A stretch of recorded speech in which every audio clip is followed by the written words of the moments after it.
Okay, so let's start writing some tests. So we've tested the constructor, we've tested the illegal argument exception. Clear is supposed to clear our stack, so S3 has 3 elements in it, so let's go ahead and clear that. And then we'll assert that that is empty.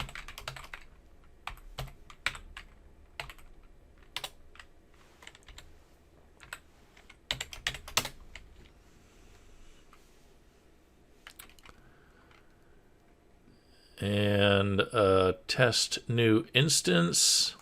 Basically, new instance creates a brand new stack that is the same, that is empty, and has the same capacity as the stack you're creating from.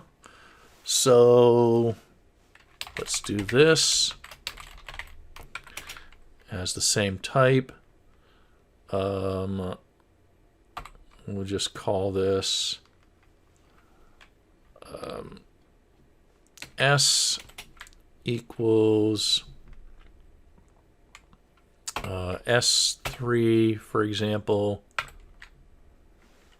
new instance. Okay, and now basically S should be empty.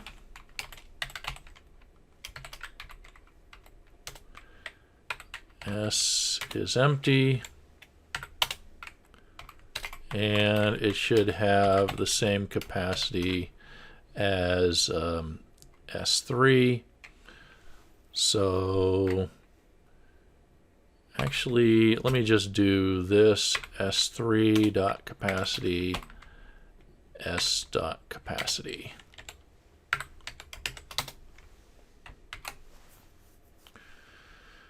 Okay, and that should be an assert equals.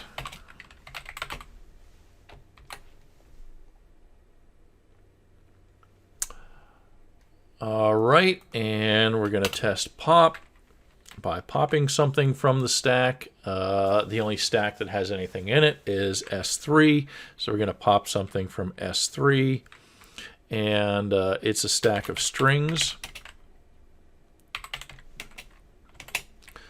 So S3.pop,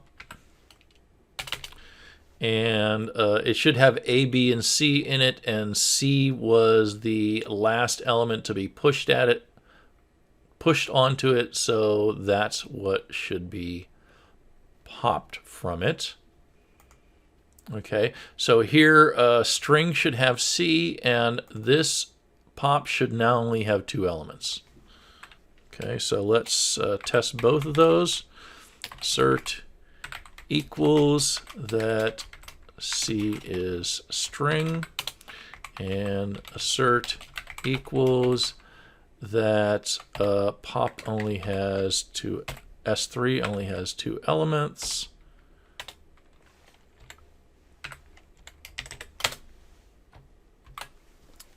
Save that. We're going to test push by testing S3. So assert equals that S3 has 3 elements.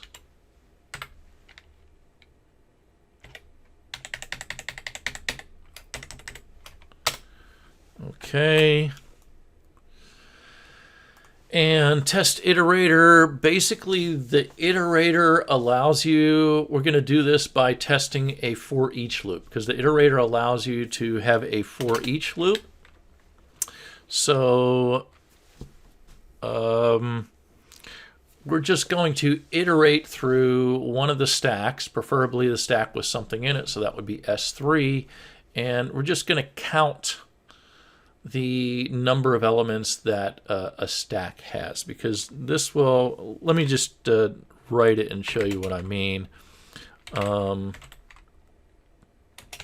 going to say int count equals 0, And then I'm going to say for string s in S3. Okay, so basically this is saying for each string s in S3, all right, increment the count. And then I'm going to check if the count now equals 3.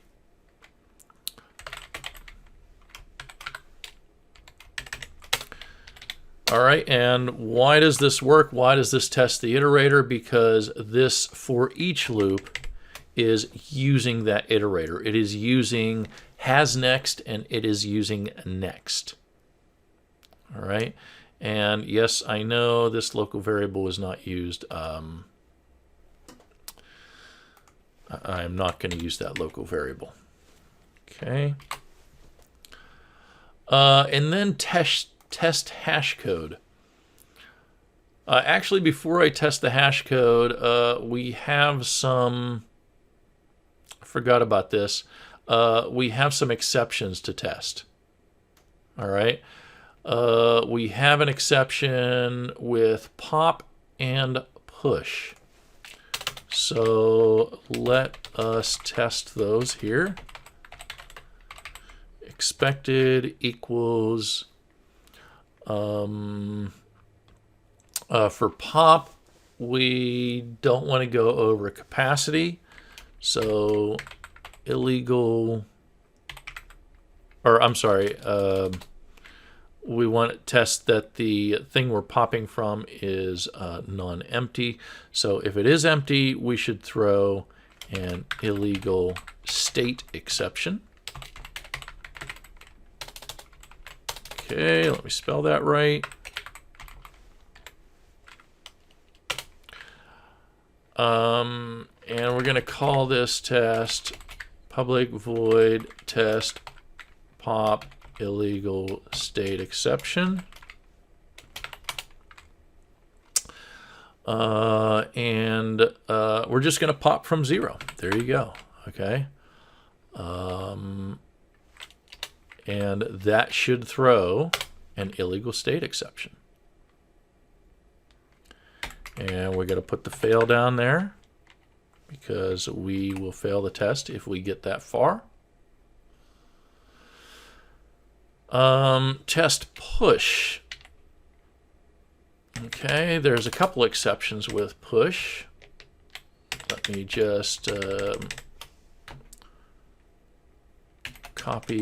some copying and paste here. So push will give us an exception if we try to push something that is beyond the capacity.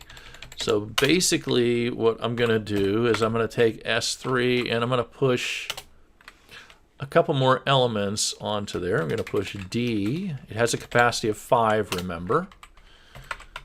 And I'm going to push E. And then I'm going to push F. And that statement should throw an illegal state exception.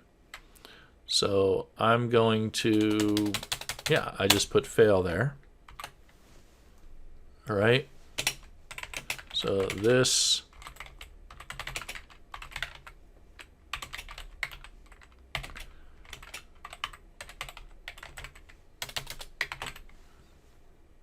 okay, this statement should throw an exception.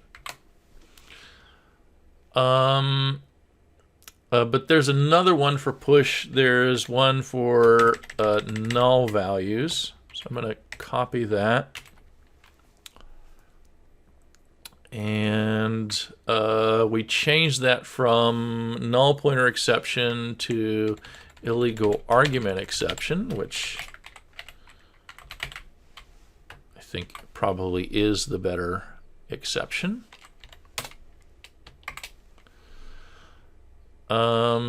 And basically this is just I'm just going to push on to S0. I'm just going to push null here. And that should throw an illegal argument exception.